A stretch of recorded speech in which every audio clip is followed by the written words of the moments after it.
Good morning. आज की online class में आप सभी का स्वागत है। पिछली जो लास्ट क्लास पढ़ी थी उसमें पुष्प की संरचना के उमंग भाग पढ़ा था, जिसमें परागकोश, योजी और पुतंतु आदि का अध्ययन किया था। उसके साथ ही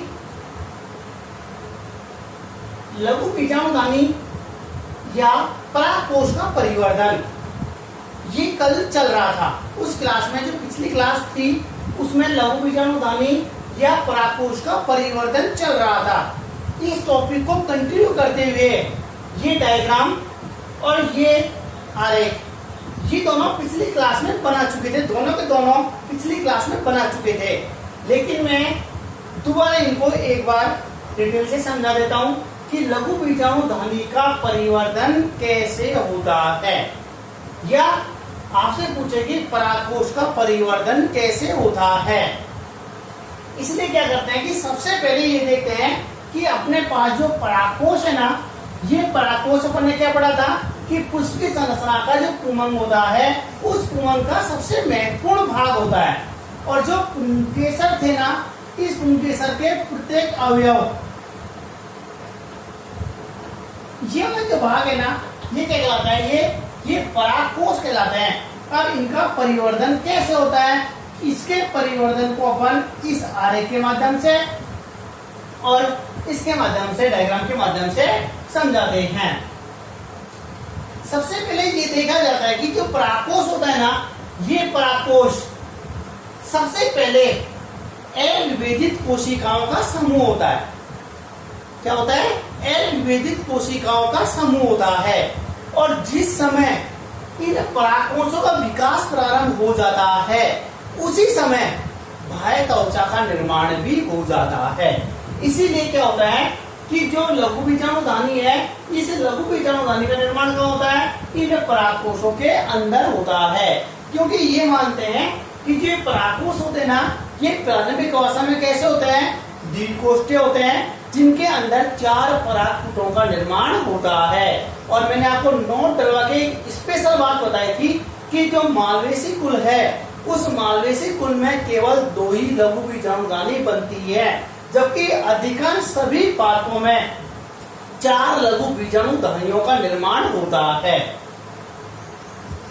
इस टॉपिक को आगे बढ़ाते हुए ये देखते हैं कि जब इनका परिवर्धन प्रारंभ होता है तो सबसे पहले क्या होता है कि जो अविभेदित कोशिकाओं का समूह होता है, और इस अविभेदित कोशिकाओं की बाहरी सतह होती है ना, इसको अपन क्या कहते हैं? बाह्य चोल या बाह्य त्वचा कहते हैं। क्या कहते हैं इसे?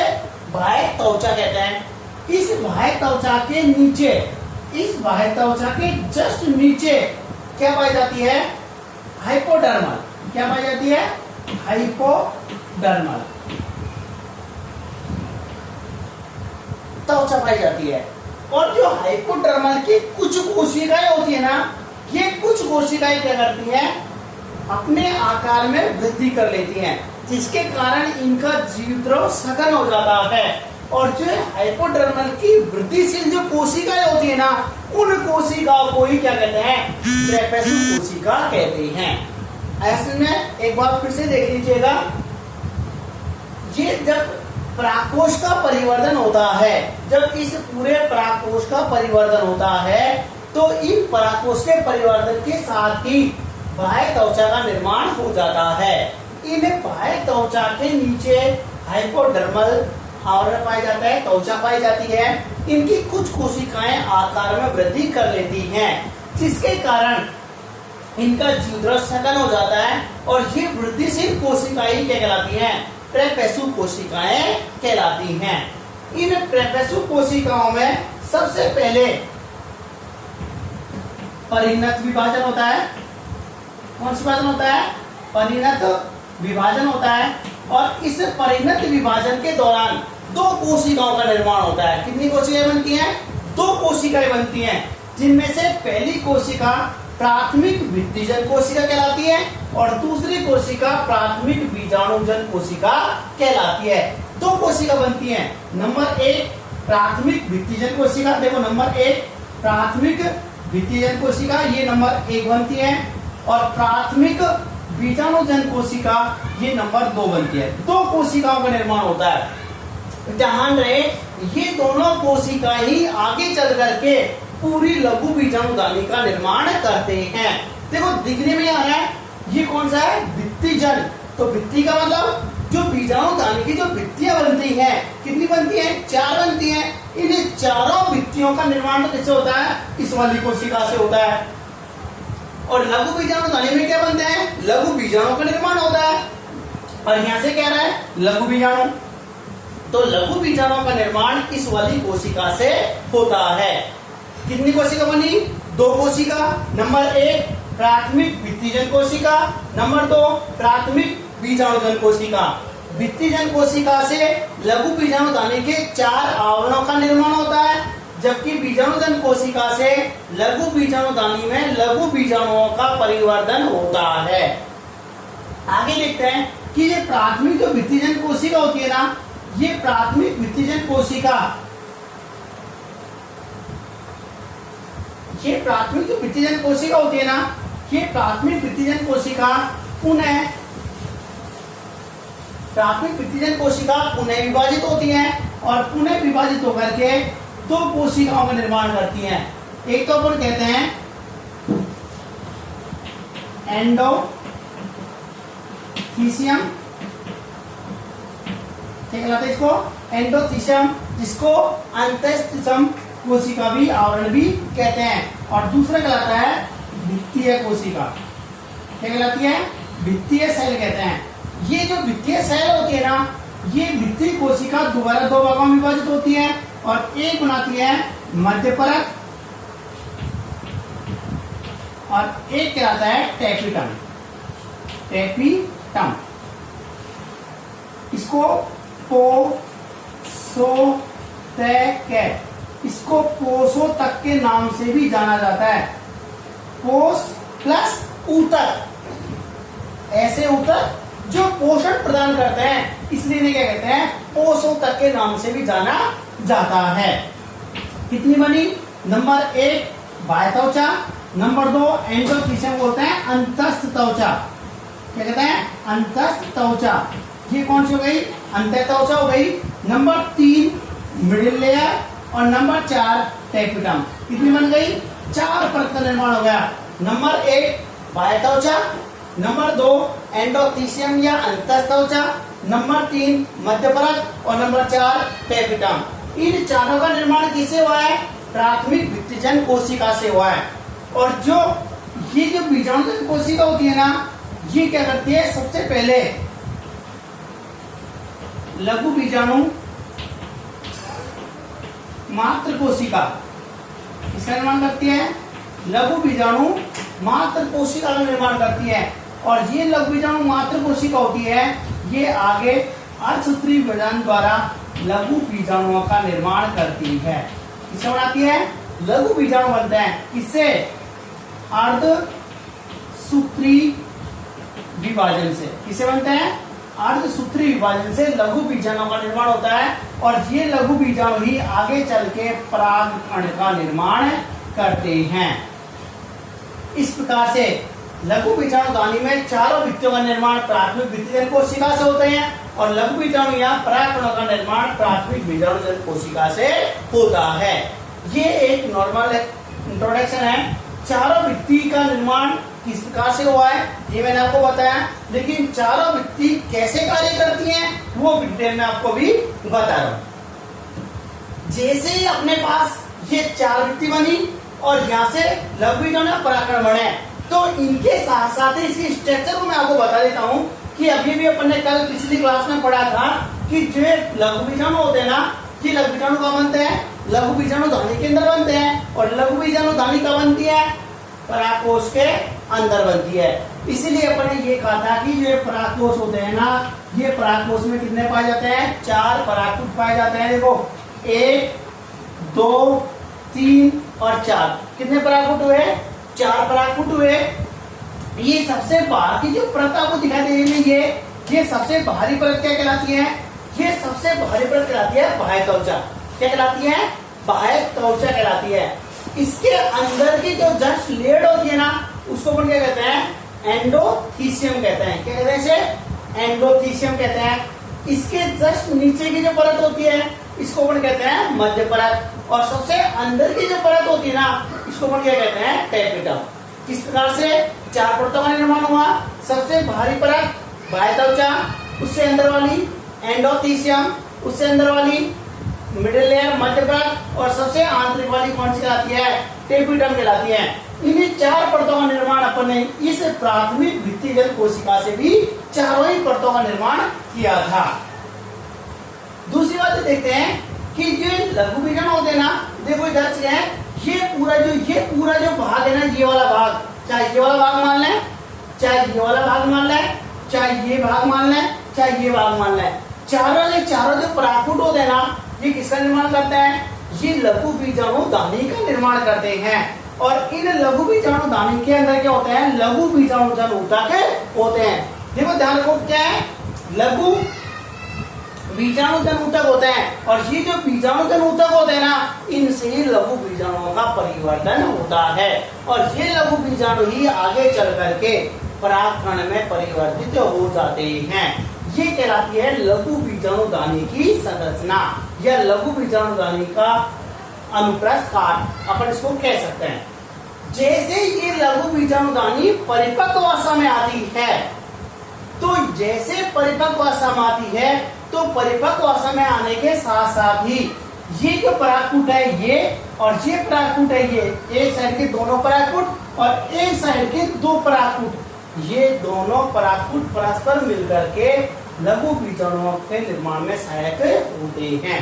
देखो कैसे बनते हैं। एक परागपुट ये हुआ, एक परागपुट ये हुआ, 2 परागपुट हुआ, इनके बीच में जो ऊतक पाया जाता है, ये ऊतक धीरे धीरे क्या जाता है? अपाशित हो जाता है, और ये दोनों परागपुट आसानी से मिल जाते हैं। देखो इस वाले डायग्राम को देखो, यदि मैं इसको डॉट डॉट डॉट डॉट से यूं कर दूं, तो एक गोला तो ये हो गया, गोला हुआ, और एक गोला ये हो गया, 2 गोला हुआ। तो 1 परागपुट, 2 परागपुट, 3 परागपुट और 4 परागपुट। कितने बने टोटल? 4 परागपुट बने। देखो ये एक गोला था, ये दूसरा गोला है, ये तीसरा गोला है, और ये चौथा गोला है। 4 गोले क्या है? 4 परागपुट हो गए। ये चारों गोलों में से दोनों साइड के जो परागपुट होते हैं, इनके बीच की भित्ति क्या हो जाती है? अपघटित हो जाती है। और जैसे अपघटित होती है, तो ये दोनों मिलकर के एक परागपुट का निर्माण कर लेते हैं। इधर से भी एक परागपुट बना, लेकिन जैसे परिपक्व अवस्था में आते हैं, तो परिपक्व अवस्था आने के साथ साथ ही इनमें लघु बीजाणुओं का निर्माण भी पूर्ण हो जाता है, और इनमें लघु बीजाणु भरे हुए होते हैं। लेकिन ध्यान रहे, जैसे ये परिपक्व अवस्था में आती है, तो परिपक्व अवस्था में आने के साथ साथ ही अपने जो एंडोथीसियम होती है, इस एंडोथीसियम की जो परत होती है, इस परत में कुछ स्फुटनशील भाग उत्पन्न हो जाते हैं। और स्फुटनशील भाग का मतलब ये होता है कि जैसे प्रतिकूल अवस्था उत्पन्न आती है, जैसे पानी की कमी होती है, तो पानी की कमी होने के कारण इनमें खिंचाव उत्पन्न होता है, और खिंचाव उत्पन्न होते ही लघु बीजाणु दानी का स्फुटन हो जाता है। और जैसे ही लघु बीजाणु दानी फूटती है, तो लघु बीजाणु बाहर निकल जाते हैं। तो इसको अपन क्या कहते हैं? लघु बीजाणु दानी का स्फुटन भी कहते हैं। देखो ये मैंने भाग लिख रखा, एक भाग ये रहा, एक भाग ये रहा। ये दोनों भाग कैसे होते हैं? ये स्फुटनशील भाग होते हैं। कैसे? जैसे जनरली मैं आपको एक एग्जांपल बताऊं, आपने जनरली मूंगफली खाई होगी, मूंगफली खाई होगी ना, उस मूंगफली को अपन जब तोड़ते हैं, तो उसके चारों किनारे पर एक लेयर सी पाई जाती है, लाइनिंग सी पाई जाती है। और जैसे हम उसको तोड़ते हैं ना, तो मूंगफली उस लाइनिंग के चारों ओर से 2 भागों में टूट जाती है। तो ऐसे क्या होता है, जहां से उनका स्फुटनशील भाग होता है ना, और वहां से मूंगफली फूट जाती है, ऐसे ही इनमें भी क्या होता है कि ये स्फुटनशील भाग होते हैं, और जैसे ही प्रतिकूल अवस्था आती है, तो ये फूट जाते हैं और लघु बीजाणु बाहर मुक्त हो जाते हैं। लेकिन ध्यान रहे, अभी आगे भी बताऊंगा मैं, कि जब ये लघु बीजाणु होते हैं ना, ये लघु बीजाणु दानी में चतुष्क अवस्था में होते हैं।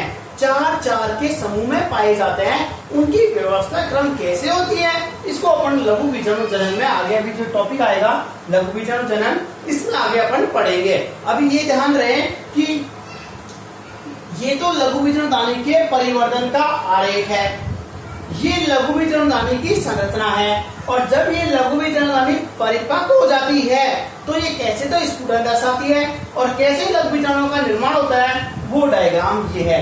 तीनों डायग्राम से आपके लघु बीजाणु दानी या परागकोश के परिवर्तन का पूरा वर्णन होता है। इसलिए आप 1 मिनट के लिए रुक करके यहाँ से स्क्रीनशॉट ले लो और स्क्रीनशॉट लेने के बाद में आप इसको आसानी से रफ कॉपी में या आप जो नोट्स कॉपी बना रहे हो इस नोट्स कॉपी में आसानी से लिख सकते हैं। स्क्रीनशॉट ले लीजिए एक बार।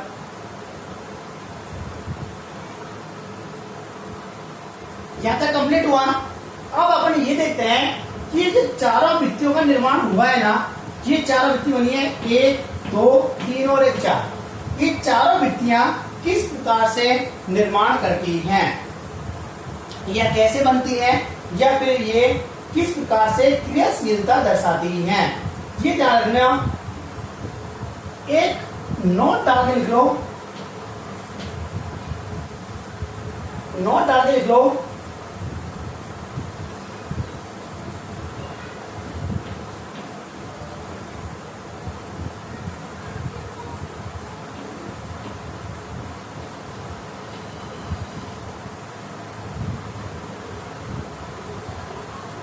आपसे पूछे कि आवर्त बीजी पात्रों में किस प्रकार का परागकोश या किस प्रकार का लघु बीजाणु दानी का परिवर्तन होता है, तो किस प्रकार का होता है, यू स्पोरेंजिएट प्रकार का होता है। नोट डाल के लिख लीजिएगा कि लघु बीजाणु दानी होती है, लघु बीजाणु दानी या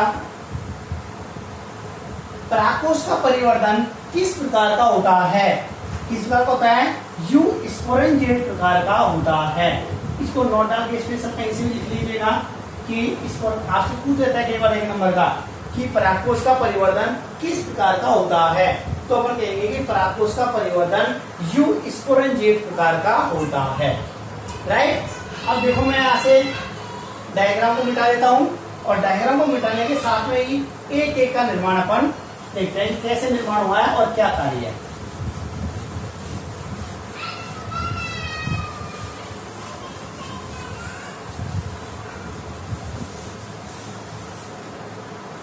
देखो सबसे पहले आती है ना, पहले आती है बाह्य त्वचा। कौन सी आती है, सबसे पहले आती है बाह्य त्वचा।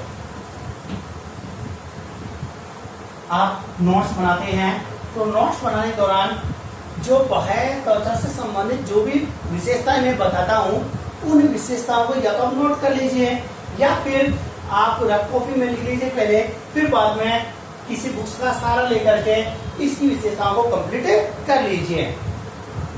वैसे जो चैप्टर टॉपिक अपन पढ़ा रहे हैं, इस टॉपिक को पढ़ाने के बाद जैसे अपना टॉपिक कंप्लीट होता है, पार्ट कंप्लीट होता है, लेसन कंप्लीट होता है, तो अपन इन लेसन की या इस टॉपिक की शाम को पीडीएफ डाल देते हैं। और जैसे पीडीएफ डाल देते हैं तो उस पीडीएफ के माध्यम से आपको नोट्स बनाने में आसानी रहती है। और इसीलिए क्या होता है कि सबसे पहले यहाँ ऑनलाइन क्लासेस में आप इसको टॉपिक को अच्छी तरह से समझ लीजिएगा और समझने के बाद रफ कॉपी में नोट भी कर लीजिए। शाम को पीडीएफ मिलेगी, पीडीएफ को देख करके आपने जो चीज समझी है उन दोनों को मिला करके आप नोट्स तैयार कर सकते हैं। इसीलिए मैं आपको यहाँ बता देता हूँ, आप नोट कर लीजिएगा या फिर आप पीडीएफ जो मिलेगी उसमें आपको ये पूरी विशेषताएं लिखी हुई मिलेंगी, आप वहां से नोट कर लीजिए, आप समझ लीजिएगा एक बार। देखो नाम से चल रहा है बाह्य, बाह्य का मतलब होता है बाहरी त्वचा आवरण। जो परागकोश है, इस परागकोश की जो सबसे बाहरी आवरण है ना, इस सबसे बाहरी आवरण को अपन क्या कहते हैं, बाह्य त्वचा कहते हैं। ये बाह्य त्वचा होती है ना, सबसे बाहर की ओर पाई जाती है। कहाँ पाई जाती है, सबसे बाहर की ओर पाई जाती है। और बाहर की ओर पाए जाने के साथ साथ ही ये आंतरिक जो परत होती है ना, इन आंतरिक परतों को सबसे इंपॉर्टेंट कार्य दर्शाता है सुरक्षा दर्शाना। किसका कार्य करती है, ये आंतरिक भाग को सुरक्षा प्रदान करने का कार्य करती है। और जब सुरक्षा करेगी तो जनरली बात हुई कि ये कैसी होती है, ये कठोर भी होती है, अन्य की तुलना में कैसी होती है, ये कठोर होती है। इसका निर्माण परागकोश के परिवर्तन के साथ ही हो जाता है, इसीलिए ये जो बाह्यभित्ति होती है इसका निर्माण सबसे पहले होता है। कब होता है? सबसे पहले इसी भित्ति का निर्माण होता है। दूसरी आती है अपने पास एंडोथीसियम।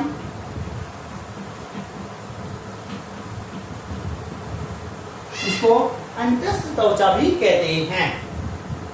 एंडोथीसियम, एंडोथीसियम कौन सी होती है? जो बाह्य त्वचा होती है इसके नीचे जो परत पाई जाती है ना, इसको अपन क्या कहते हैं? एंडोथीसियम कहते हैं। इस जो एंडोथीसियम है ना, अभी अभी मैंने आपसे कहा था कि जब ये लघु बीजाणुधानी का स्फुटन होता है तो लघु बीजाणुधानी के स्फुटन में एंडोथीसियम का ही सबसे महत्वपूर्ण कार्य होता है। इसलिए मैं ये कह सकता हूं कि जो एंडोथीसियम की जो कोशिकाएं होती है ना, ये कैसी होती हैं? आर्द्रता ग्राही होती हैं। कैसी होती है? आर्द्रता ग्राही होती हैं। और जैसे ही नमी को एब्जॉर्ब करती हैं तो एब्जॉर्ब करते ही क्या होती हैं? स्फुटित हो जाती हैं। इनकी जो कोशिकाएं होती हैं, इनकी कोशिकाएं एक विशेष प्रकार से निर्मित होती हैं, और ये कोशिकाएं जो विशेष प्रकार से निर्मित होती हैं, इनका मतलब ये हुआ कि ये किससे निर्मित होती हैं? ये अल्फा सेलुलोज, किससे बनी होती है? ये अल्फा सेलुलोज से निर्मित होती हैं। और अल्फा सेलुलोज से निर्मित होने के साथ ही ये क्या करती हैं कि जो आंतरिक भाग होता है, उस आंतरिक भाग के जो निर्माण होता है, आंतरिक भाग की जो कोशिकाएं होती हैं, उन कोशिकाओं को सुरक्षा प्रदान करने का कार्य करती हैं। जनरली अपन देखते भी हैं कि ये जो कोशिकाएं होती है ना, ये कोशिकाएं कैसी होती हैं? इनकी कोशिकाओं की संरचना कैसी होती है? यू प्रकार की होती है। कैसी होती है? इन कोशिकाएं यू आकार की होती हैं। और जो यू आकार की कोशिकाएं होती हैं, ये परस्पर मिलकर के एक प्रकार से लेड का निर्माण कर लेती हैं। तीसरी जो कोशिका परत आती है अपने पास, द्वितीय आती है, वो आती है मिडिल लेयर। इसको अपन कहते हैं मध्य परत। ये एंडोथीसियम के नीचे पाई जाती है, और एंडोथीसियम के नीचे पाए जाने के साथ साथ ही ये जैसे ही परिपक्व अवस्था आती है तो परिपक्व अवस्था के साथ साथ ये अपासित या नष्ट भी हो जाती हैं। लेकिन ज्यादा कोई खास इंपॉर्टेंट नहीं होता है। ये लगभग 2 से 3 परतों के रूप में पाई जाती है। कितनी परतें पाई जाती हैं? 2 से 3 कोशिकीय परतें पाई जाती हैं। और जो सबसे लास्ट बात आती है वो किसकी आती है? वो आता है एपिडा। सबसे जो लास्ट आवरण आता है, गुड मॉर्निंग। आज की ऑनलाइन क्लास में आप सभी का स्वागत है। पिछली जो लास्ट क्लास पढ़ी थी उसमें पुष्प की संरचना के उमंग भाग पढ़ा था, जिसमें परागकोश, योजी और पुतंतु आदि का अध्ययन किया था। उसके साथ ही लघु बीजाणुधानी या परागकोश का परिवर्धन ये कल चल रहा था। उस क्लास में, जो पिछली क्लास थी, उसमें लघु बीजाणुधानी या परागकोश का परिवर्तन चल रहा था। इस टॉपिक को कंटिन्यू करते हुए ये डायग्राम और ये आरेख, ये दोनों पिछली क्लास में बना चुके थे। दोनों के दोनों पिछली क्लास में बना चुके थे, लेकिन मैं दोबारा इनको एक बार डिटेल से समझा देता हूं कि लघु बीजाणुधानी का परिवर्तन कैसे होता है, या आपसे पूछे कि परागकोश का परिवर्तन कैसे होता है। इसलिए क्या करते हैं कि सबसे पहले ये देखते हैं कि अपने पास जो परागकोश है ना, ये परागकोश अपन ने क्या पढ़ा था कि पुष्प की संरचना का जो पुंमंग होता है, उस पुंमंग का सबसे महत्वपूर्ण भाग होता है। और जो पुंकेसर थे ना, इस पुंकेसर के प्रत्येक अवयव, ये वाला जो भाग है ना, ये क्या कहलाता है? ये परागकोश कहलाते हैं। अब इनका परिवर्धन कैसे होता है?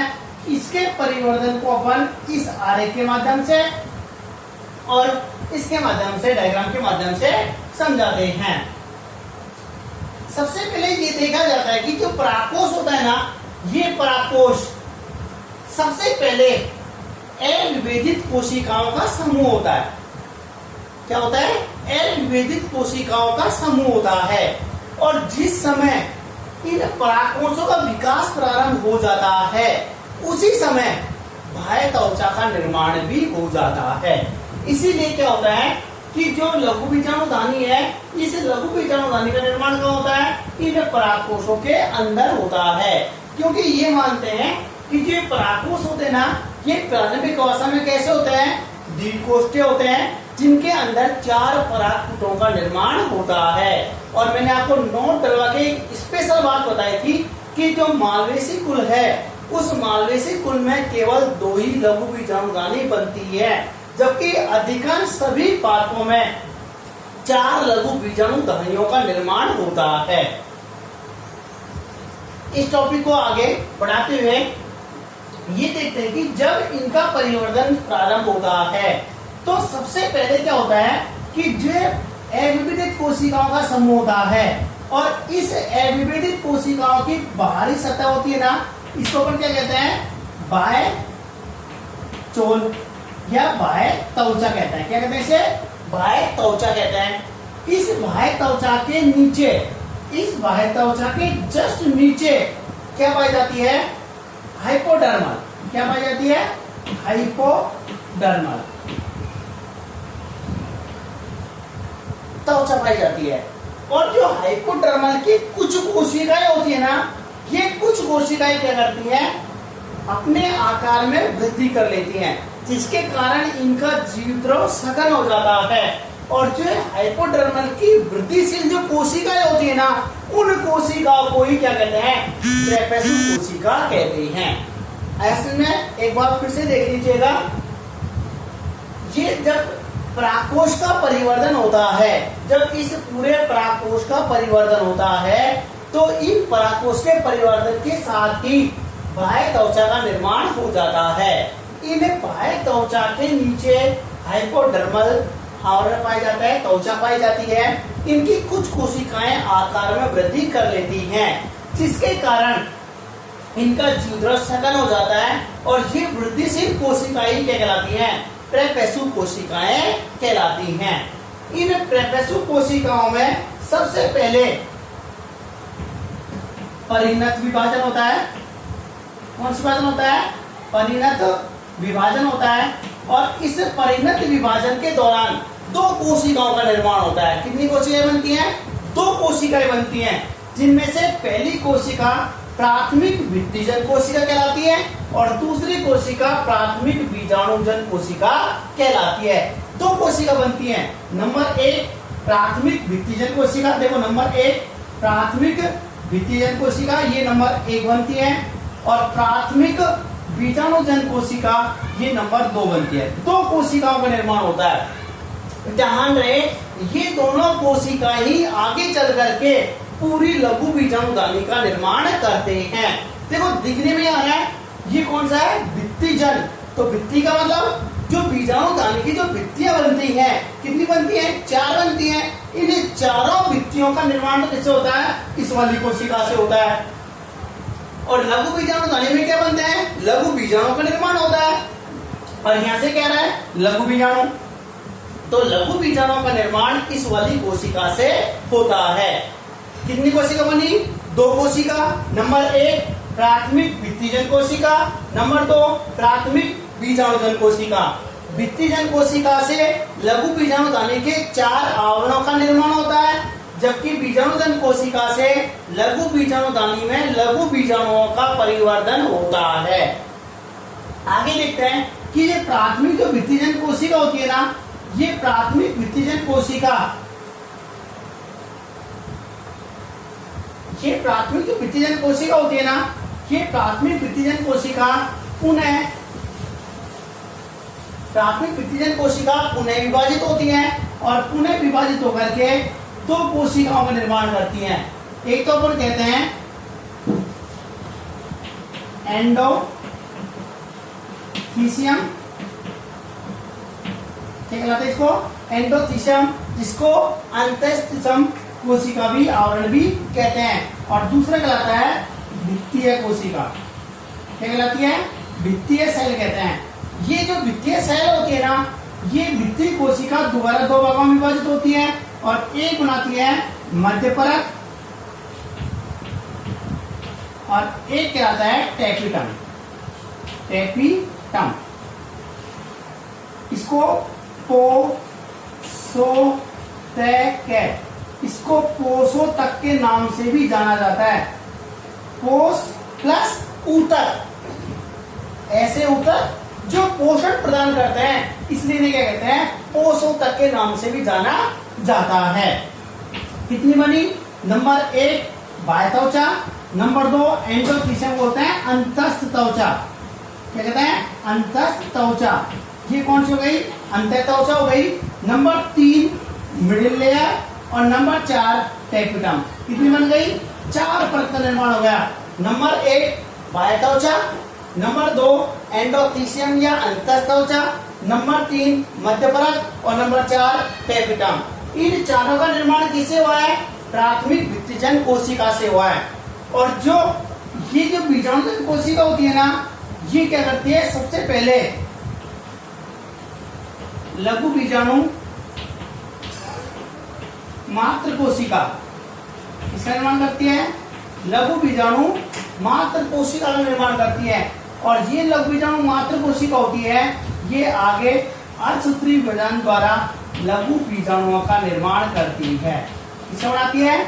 लघु बीजाणु बनते हैं। किससे? अर्धसूत्री विभाजन से। किससे बनते हैं? अर्धसूत्री विभाजन से लघु बीजाणुओं का निर्माण होता है और ये लघु बीजाणु ही आगे चल के परागकण का निर्माण करते हैं। इस प्रकार से लघु बीजाणु दानी में चारों भित्तियों का निर्माण प्राथमिक भित्तिजन कोशिका से होते हैं और लघु बीजाणु या परागकणों का निर्माण प्राथमिक बीजाणुजन कोशिका से होता है। ये एक नॉर्मल इंट्रोडक्शन है। चारों भित्ति का निर्माण किस प्रकार से हुआ है ये मैंने आपको बताया, लेकिन चारों भित्ति कैसे कार्य करती हैं वो डिटेल में आपको भी बता रहा हूं। जैसे ही अपने पास ये 4 भित्ति बनी और यहाँ से लघु बीजाणु परागकण बने, तो इनके साथ साथ ही इसकी स्ट्रक्चर को मैं आपको बता देता हूँ कि अभी भी अपन ने कल पिछली क्लास में पढ़ा था कि जो लघु बीजाणु होते हैं ना, ये लघु बीजाणु कहाँ बनते हैं? लघु बीजाणु धानी के अंदर बनते हैं। और लघु बीजाणु धानी कहाँ बनती है? परागकोश के अंदर बनती है। इसीलिए अपन ने ये कहा था कि जो परागकोश होते हैं ना, ये परागकोश में कितने पाए जाते हैं? 4 परागकूट पाए जाते हैं। देखो 1 2 3 और 4 कितने परागकूट हुए? 4 परागकूट हुए। ये सबसे बाहर की जो परत आपको दिखाई दे रही है, ये सबसे बाहरी परत क्या कहलाती है? ये सबसे बाहरी परत कहलाती है बाह्य त्वचा। क्या कहलाती है? बाह्य त्वचा कहलाती है। इसके अंदर की जो जस्ट लेयर होती है ना, उसको अपन क्या कहते हैं? एंडोथीसियम कहते हैं। क्या कहते हैं इसे? एंडोथीसियम कहते हैं।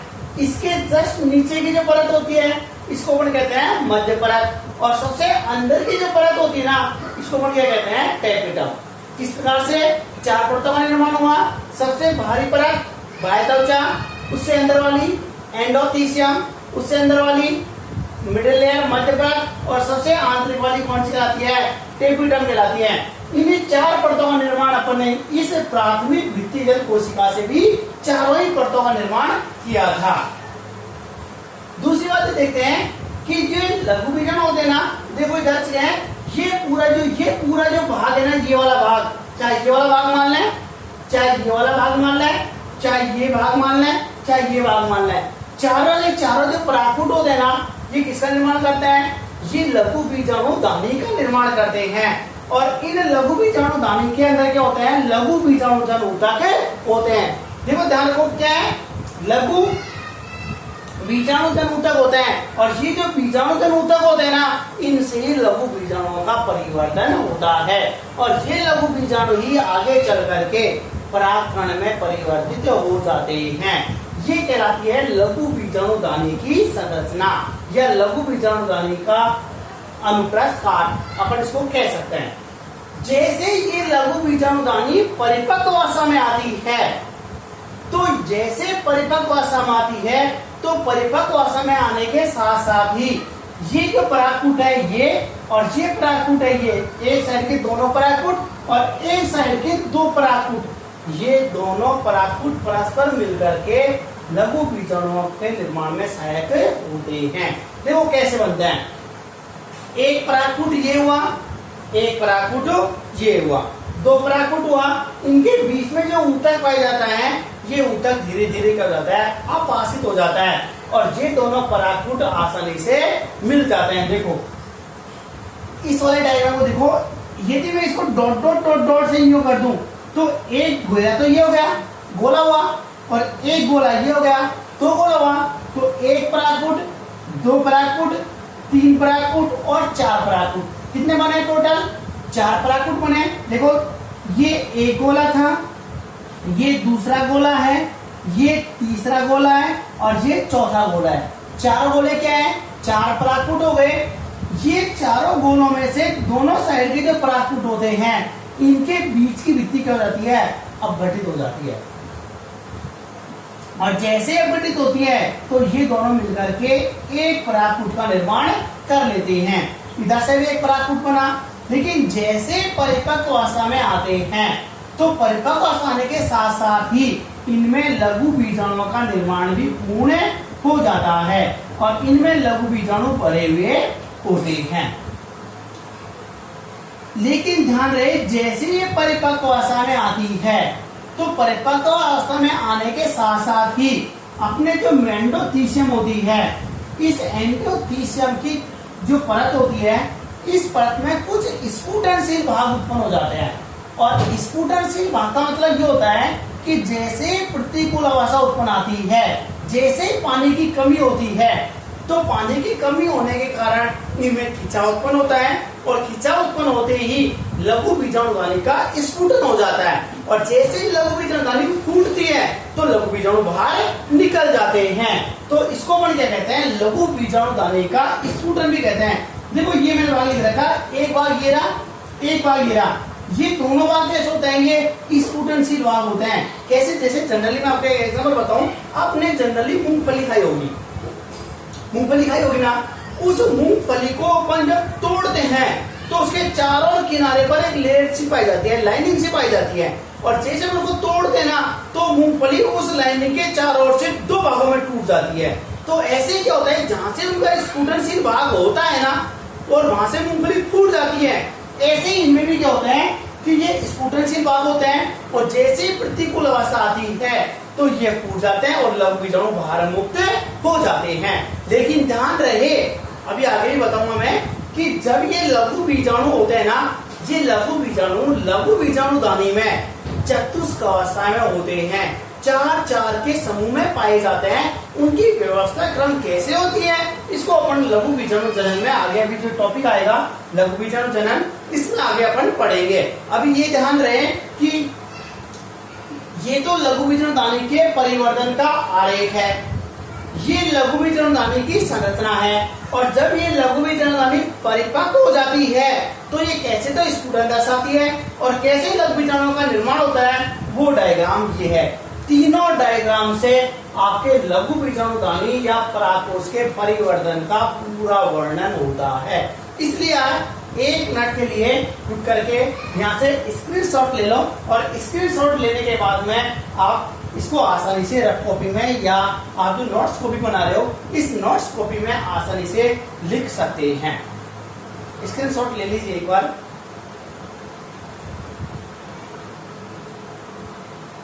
यहाँ तक कंप्लीट हुआ। अब अपन ये देखते हैं कि ये जो चारों भित्तियों का निर्माण हुआ है ना, ये चारों भित्ति बनी है, 1 2 3 और 1 4। ये चारों भित्तियां किस प्रकार से निर्माण करती हैं या कैसे बनती है या फिर ये किस प्रकार से क्रियाशीलता दर्शाती हैं, ये ध्यान रखना।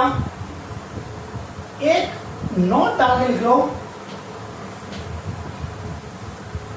नोट डाल के लिख लो।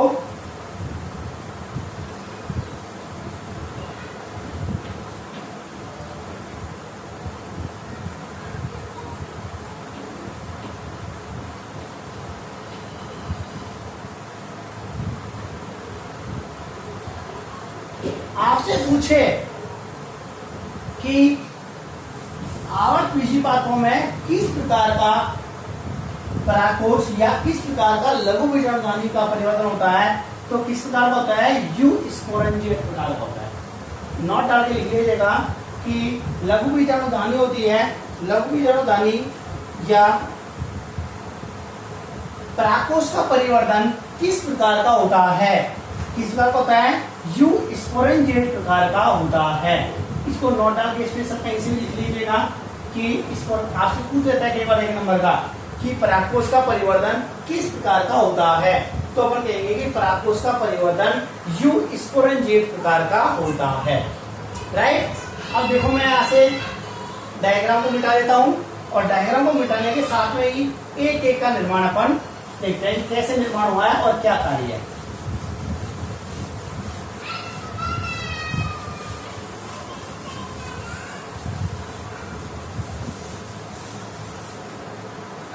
देखो सबसे पहले आती है ना, पहले आती है बाह्य त्वचा। कौन सी आती है, सबसे पहले आती है बाह्य त्वचा। आप नोट्स बनाते हैं तो नोट्स बनाने के दौरान जो बाह्य त्वचा से संबंधित जो भी विशेषताएं मैं बताता हूँ उन विशेषताओं को या तो आप नोट कर लीजिए या फिर आप रफ कॉपी में लिख लीजिए पहले, फिर बाद में किसी बुक्स का सहारा लेकर के इसकी विशेषताओं को कंप्लीट कर लीजिए। वैसे जो चैप्टर टॉपिक अपन पढ़ा रहे हैं, इस टॉपिक को पढ़ाने के बाद जैसे अपना टॉपिक कंप्लीट होता है, पार्ट कंप्लीट होता है, लेसन कंप्लीट होता है, तो अपन इन लेसन की या इस टॉपिक की शाम को पीडीएफ डाल देते हैं और जैसे पीडीएफ डाल देते हैं तो उस पीडीएफ के माध्यम से आपको नोट्स बनाने में आसानी रहती है। और इसीलिए क्या होता है कि सबसे पहले यहाँ ऑनलाइन क्लासेस में आप इसको टॉपिक को अच्छी तरह से समझ लीजिएगा और समझने के बाद रफ कॉपी में नोट भी कर लीजिए। शाम को पीडीएफ मिलेगी, पीडीएफ को देख करके आपने जो चीज समझी है उन दोनों को मिला करके आप नोट्स तैयार कर सकते हैं। इसीलिए मैं आपको यहाँ बता देता हूँ, आप नोट कर लीजिएगा या फिर आप पीडीएफ जो मिलेगी उसमें आपको ये पूरी विशेषताएं लिखी हुई मिलेंगी, आप वहां से नोट कर लीजिए, आप समझ लीजिएगा एक बार। देखो नाम से चल रहा है बाह्य, बाह्य का मतलब होता है बाहरी त्वचा आवरण। जो परागकोश है, इस परागकोश के जो सबसे बाहरी आवरण है ना, इस सबसे बाहरी आवरण को अपन क्या कहते हैं, बाह्य त्वचा कहते हैं।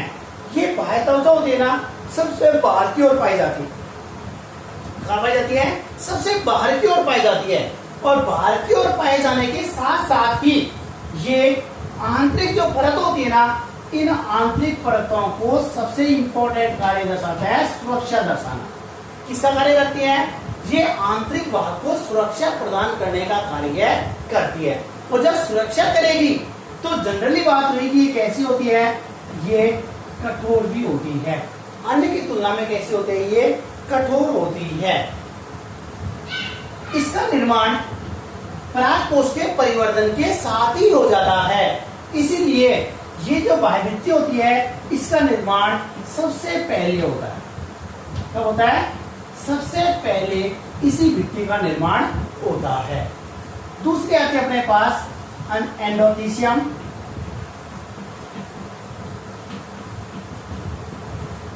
इसको अंतस्थ त्वचा भी कहते हैं। एंडोथीसियम, एंडोथीसियम कौन सी होती है, जो बाह्य त्वचा होती है इसके नीचे जो परत पाई जाती है ना, इसको अपन क्या कहते हैं, एंडोथीसियम कहते हैं।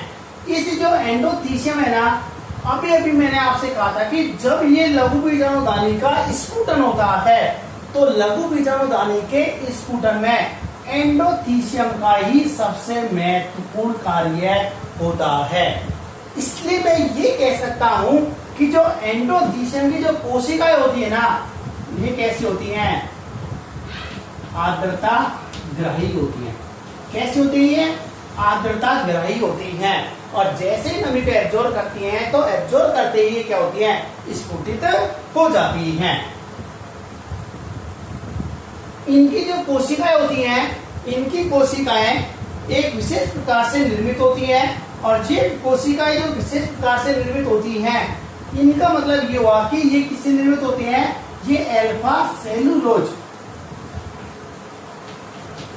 किससे बनी होती है? ये अल्फा सेलुलोज से निर्मित होती हैं। और अल्फा सेलुलोज से निर्मित होने के साथ ही ये क्या करती हैं कि जो आंतरिक भाग होता है, उस आंतरिक भाग के जो निर्माण होता है, आंतरिक भाग की जो कोशिकाएं होती हैं, उन कोशिकाओं को सुरक्षा प्रदान करने का कार्य करती हैं। जनरली अपन देखते भी हैं कि ये जो कोशिकाएं होती है ना, ये कोशिकाएं कैसी होती हैं? इनकी कोशिकाओं की संरचना कैसी होती है? यू प्रकार की होती है। कैसी होती है कोशिकाएं? यू आकार की होती हैं। और जो यू आकार की कोशिकाएं होती हैं, ये परस्पर मिलकर के एक प्रकार से लेड का निर्माण कर लेती हैं। तीसरी जो कोशिका परत आती है अपने पास, द्वितीय आती है, वो आती है मिडिल लेयर। इसको अपन कहते हैं मध्य परत। ये एंडोथीसियम के नीचे पाई जाती है। और एंडोथीसियम के नीचे पाए जाने के साथ साथ ही ये जैसे ही परिपक्व अवस्था आती है, तो परिपक्व अवस्था के साथ साथ ये अपासित या नष्ट भी हो जाती हैं। लेकिन ज्यादा कोई खास इंपॉर्टेंट नहीं होता है। ये लगभग 2 से 3 परतों के रूप में पाई जाती है। कितनी परतें पाई जाती हैं? 2 से 3 कोशिकीय परतें पाई जाती हैं। और जो सबसे लास्ट भाग आती है, वो किसकी आती है? वो आता है टेस्टिटा। सबसे जो लास्ट आवरण आता है,